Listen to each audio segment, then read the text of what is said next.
Hello Eagle fans, and welcome back for another Eagle check-in to see how FGCU athletics are doing.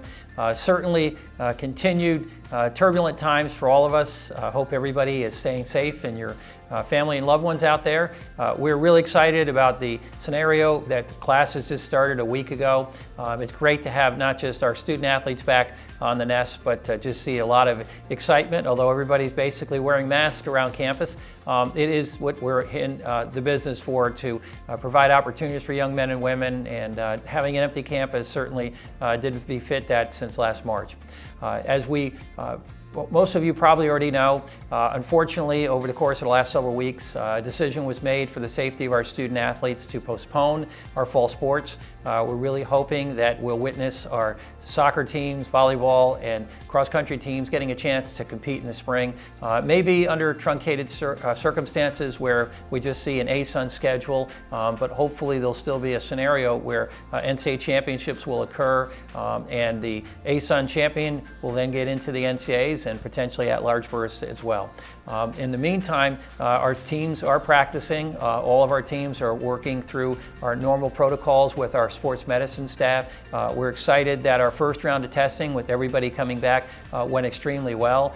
We'll continue to monitor that, and depending on when we have competitions, we'll ramp it up as we get ready to either go on the road or have teams come into FGCU to compete, and continue to monitor, hopefully, the continued progress of positive tests all across the area and state of Florida and nationally will continue to lend itself to more opportunities for us to travel.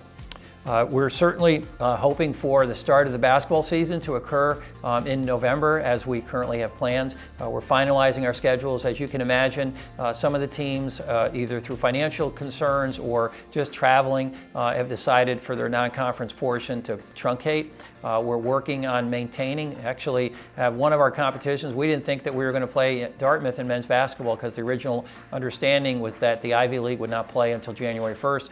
It actually was a technicality. They can't play through the fall semester, and they're getting done at Thanksgiving. So we're looking forward to have Dartmouth come down here and play us the first week of December, and still hoping that maybe there's a possibility with Princeton doing something before we start our ASUN schedule. So we'll continue to work that out there too. In turn, looking forward to maintaining opportunities for those of you to feel comfortable to still come to the games. We're going to do everything we can, masking up, all the additional sanitary aspects for Alico Arena will be in place, and understanding that some of you may still not be in a position right now where you feel it's the right time to come back. We're also working on those scenarios where you can move ahead toward 21-22, but really look forward to being able to, with probably a restricted attendance in Alico, to get scenarios where our teams can get the energy from our fans to help them with games throughout the course of the 2021 season. We have three options. One, we hope that you'll still want to come to the games, and we'll be in a position with social distancing, working out elements. So we're hoping that we can get just a simple waiver sign so that individuals that maybe aren't related could still say that they want to sit next to their friends that they've been sitting to for so many years. We're going to have a little bit different situation where, due to social distancing, there won't be anybody sitting on the aisles this year. If you just think about going up and down the aisles, if somebody was sitting on those aisle seats, you wouldn't provide the 6 feet that you need. So within reason, I think the third seat in on either side is going to be our quote-unquote aisle seat this year. But we want to be in a position where you understand that we'd love to see you come to the games, and that we hope that we're going to be able to provide that opportunity for our fans. Secondarily, if you can't, you're in a position where you certainly could make a donation, which we'd value tremendously. And then lastly, it would be a situation where you can either push it toward next year for the 21-22 season, or you could ask for a refund. So again, we just want to make sure that all the information that we shared with you is consistent, and that Al and Clayton in our ticket office, who are doing a great job, continue to help you out as we move forward.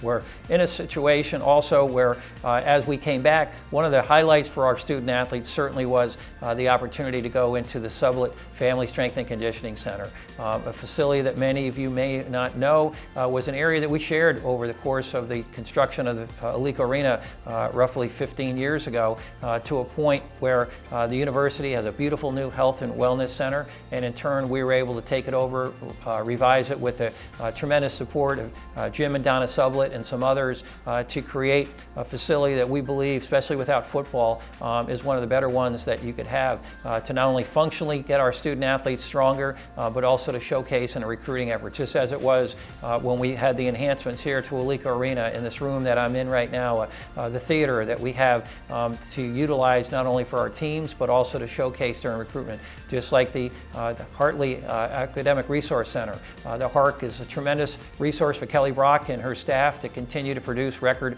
grade point averages, and also to be in a position where our student athletes can come in on a quiet period, although a little bit different during COVID times, but still to have basically their own library. And then obviously the Shriner Sports Medicine Center, which was a tremendous step forward for our programs over the course of the last several years. So to Donna, we really say thank you so much, and we're looking forward to having a ribbon cutting ceremony over the course of the next month or so to showcase it even further.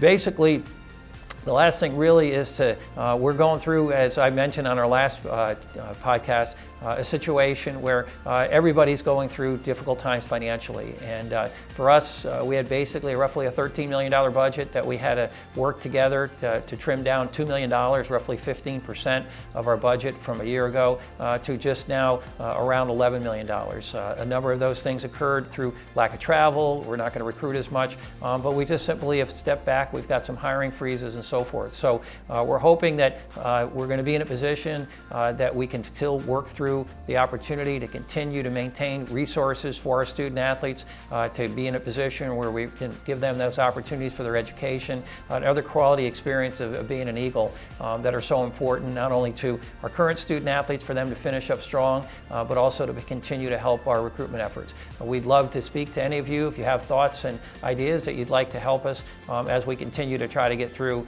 this continued fiscal year with resources not what we've used to have. So from our overall standpoint, we just want to continue to say thank you.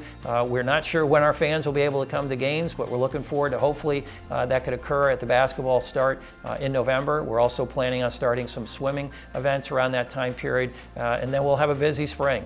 When you take all our fall sports with the teams from the spring that last year unfortunately got truncated in mid-March when COVID started, but baseball and softball and tennis and golf and beach volleyball, all those teams are certainly excited to be able to have an opportunity to finish their season and for many of them to compete for another NCAA bid.